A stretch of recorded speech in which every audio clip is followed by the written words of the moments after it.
Here today is the 17th of August, and we come to Majjhima Nikaya Sutta 72,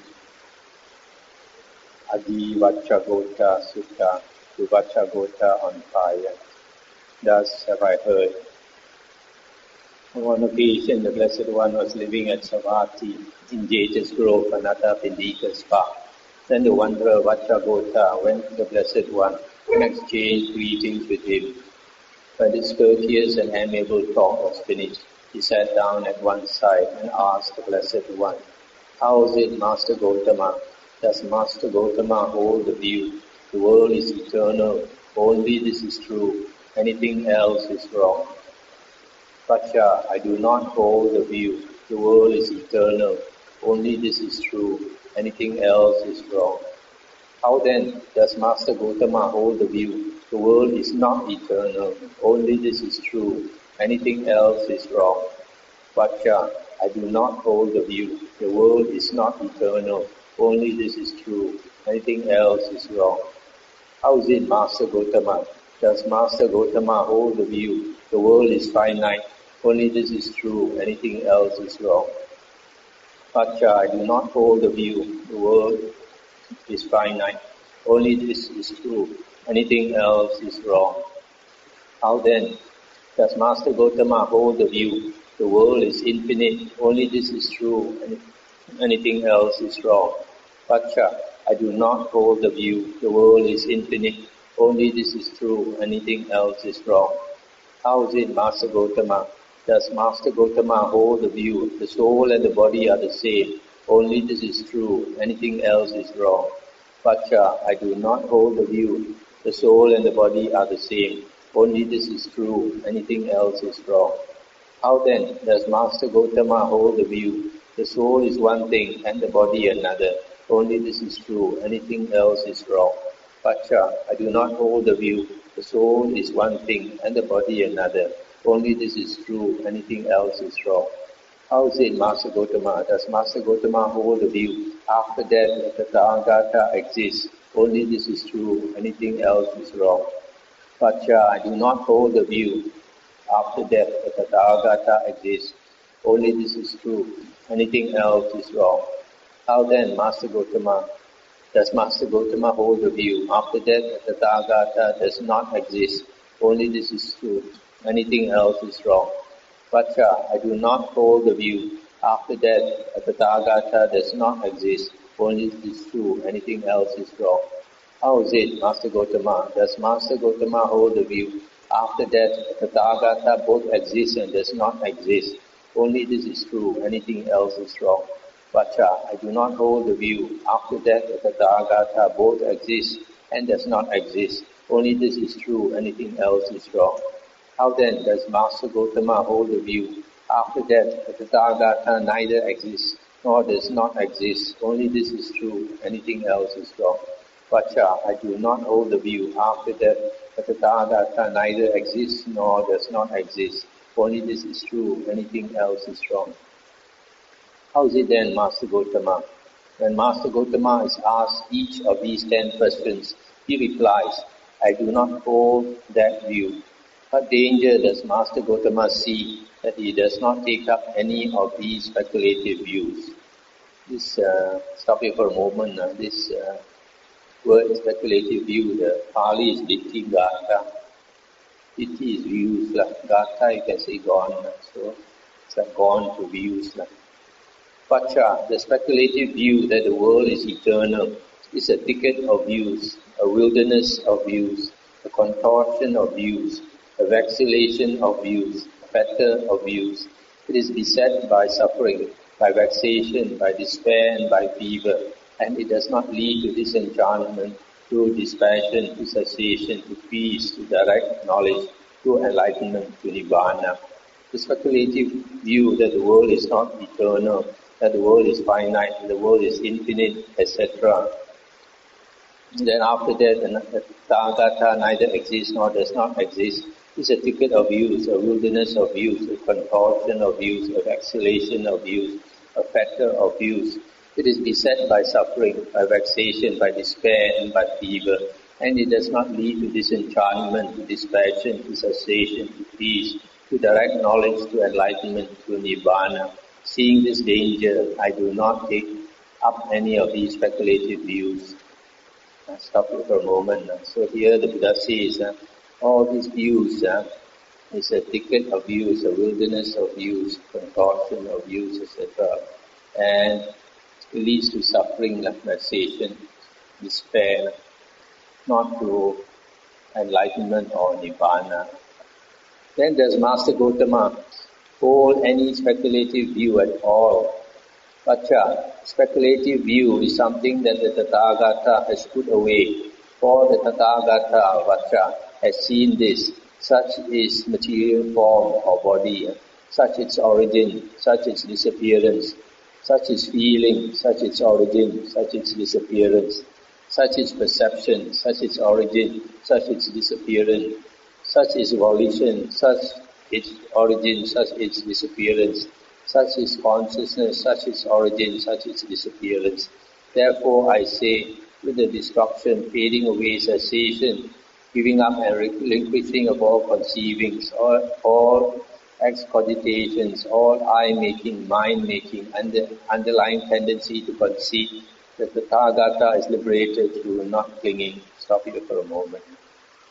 So the Buddha says that he has seen and understood the five aggregates, body, feeling, perception, volition, and consciousness.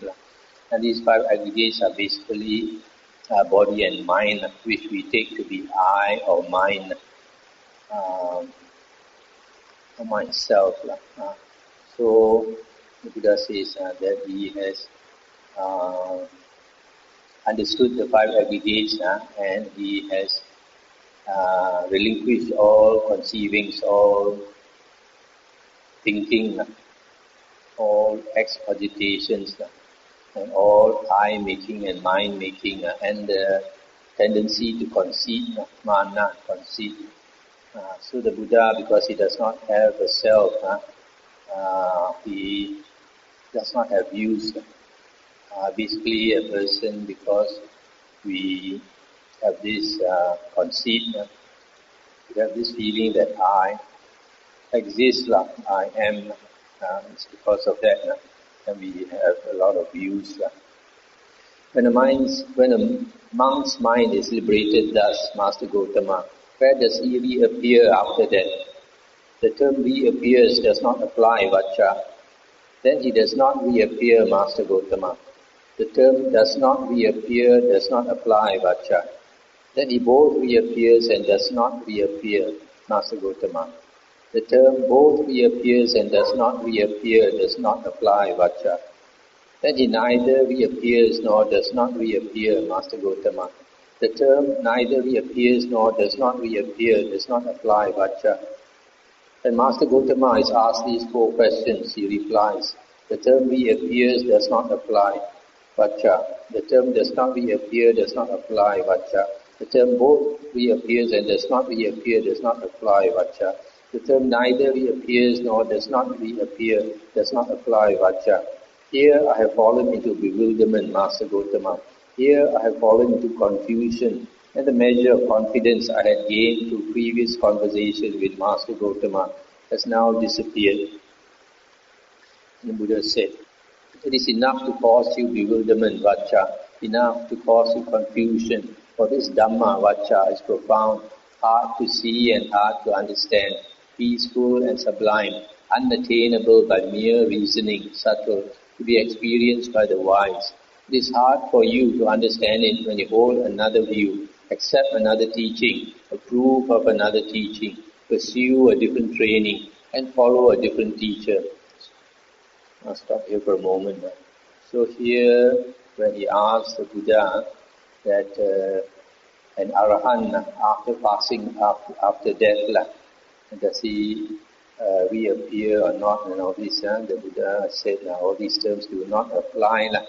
Then he was confused, and he said that whatever confidence he had in the Buddha has now disappeared. Then the Buddha said that is natural, because The Dhamma is profound, hard to understand, and somebody like you holding another view, following another teacher, seeing a different training, it's difficult for you to understand. Because someone who follows another religion or another teaching, the foundation is different. So when your foundation is different, it's hard to understand the Dhamma.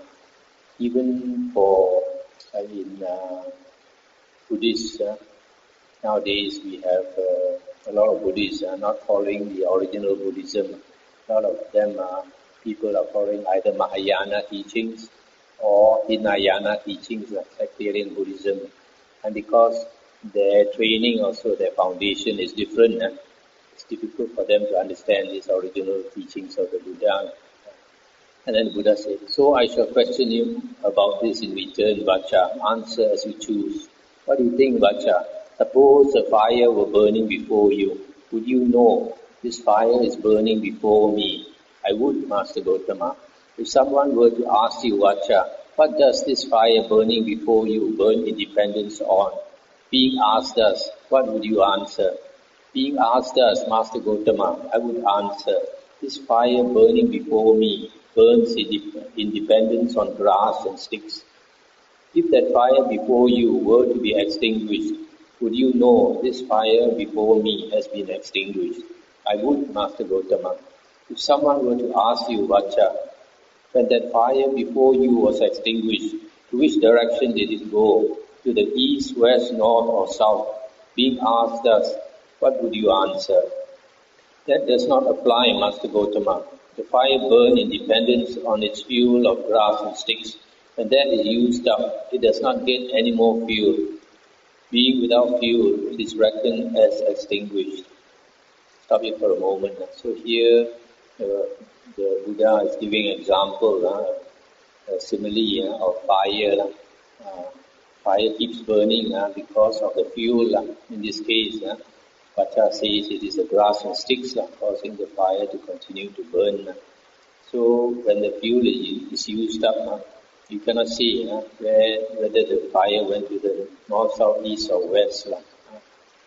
So similarly, the Buddha is trying to use this example to say when an Arahant is liberated, that fuel for existence is used up. And so it's like the flame extinguished. This is similarly for Nibbana, pool. We continue on the round of rebirths, life after life, because of three types of fuel: greed, hatred and delusion. When you cut away the greed, hatred and delusion, there is no more fuel for the round of rebirths. So too, Vaccha, the Tathagata has abandoned that material form by which one describing the Tathagata might describe him. He has cut it off at the root, made it like a palm stump, done away with it so that it is no longer subject to future arising. The Tathagata is liberated from reckoning in terms of material form. Vaccha, he is profound, immeasurable, unfathomable, like the ocean. The term reappears does not apply. The term does not reappear does not apply. The term both reappears and does not reappear does not apply. The term neither reappears nor does not reappear does not apply. The Tathagata has abandoned that feeling by which one describing the Tathagata might describe him. Similarly, he has abandoned that perception, volition, consciousness by which one describing the Tathagata might describe him. He has cut it off at the root, made it like a palm stump, done away with it so that it is no longer subject to future arising. The Tathagata is liberated from reckoning in terms of the aggregates Vaccha. He is profound, immeasurable, unfathomable like the ocean. The term reappears does not apply. The term does not reappear does not apply. The term both reappears and does not reappear does not apply. The term neither appears nor does not appear does not apply. When this was said, the wanderer Aggivacchagotta said to the Blessed One, Master Gautama, suppose there were a great sala tree not far from a village or town.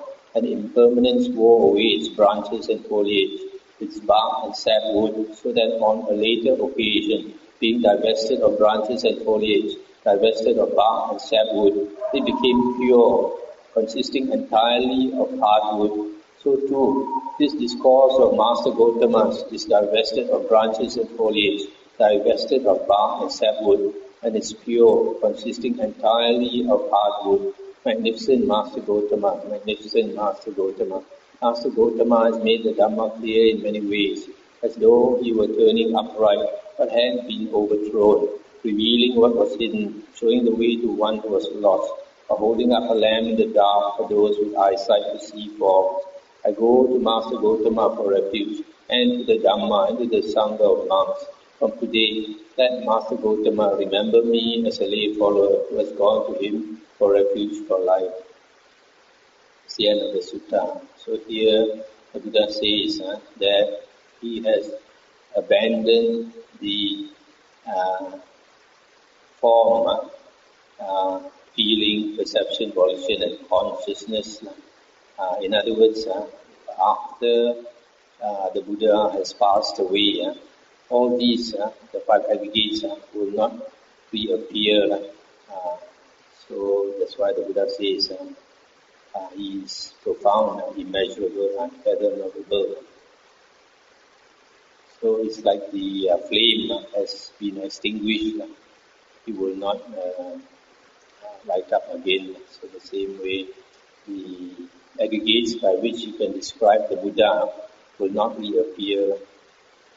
That's why in the Paritan, in the suttas, the Buddha says the Buddha and the Arahants, after they pass away, no one will be able to see them or hear them again.